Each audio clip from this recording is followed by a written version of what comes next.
L'info écho avec Capital. L'info pratique Capital. L'été n'est pas encore fini, qu'il est déjà temps de penser à vos prochaines vacances estivales. Dès cette semaine, les compagnies aériennes low cost ouvrent les réservations pour l'été 2020. Pour bénéficier des promotions les plus alléchantes d'EasyJet, de Ryanair et de Transavia, ne tardez pas. Ryanair propose par exemple un Paris-Orly à destination de Faro au Portugal à moins de 50 € aller-retour. Les Lyonnais s'envoleront eux sur Transavia pour Agadir au Maroc à partir de 44 €.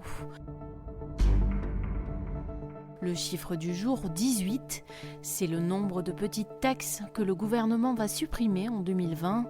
L'État veut en effet faire du ménage dans celles qui ne lui rapportent que de faibles gains. Parmi elles, on retrouve une taxe sur les permis de conduire pour les résidents de la Corse, de la Réunion, de la Guyane, de la Martinique et de Mayotte. Saviez-vous également que certaines communes prélèvent une taxe sur les commerçants ambulants ou sur les tenanciers d'un food truck? Retrouvez la liste complète sur notre site. Le coup de gueule du jour est poussé à l'encontre du CETA, le traité de libre-échange entre le Canada et l'Union européenne. La mise en œuvre du CETA détruit la planète, estime Christian Chavagneux, éditorialiste à Alternatives économiques.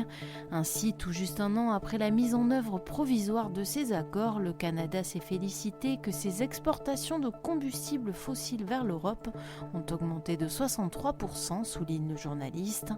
Au-delà du climat, le CETA s'attaque aussi à la santé des Européens, croit savoir l'économiste. Retrouvez en vidéo l'analyse complète de Christian Chavagneux sur les risques entourant l'exécution des accords CETA sur capital.fr.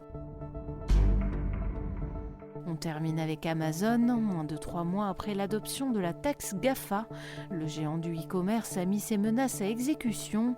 À partir du 1er octobre, les entreprises qui passent par la plateforme pour vendre leurs produits vont voir la commission augmenter de 3%, une décision totalement assumée par Amazon, qui affirme ne pas être en mesure d'absorber une taxe supplémentaire assise sur le chiffre d'affaires et non sur les bénéfices. Quelques 10 000 petites et moyennes entreprises françaises sont concernés. C'était l'Info écho avec Capital.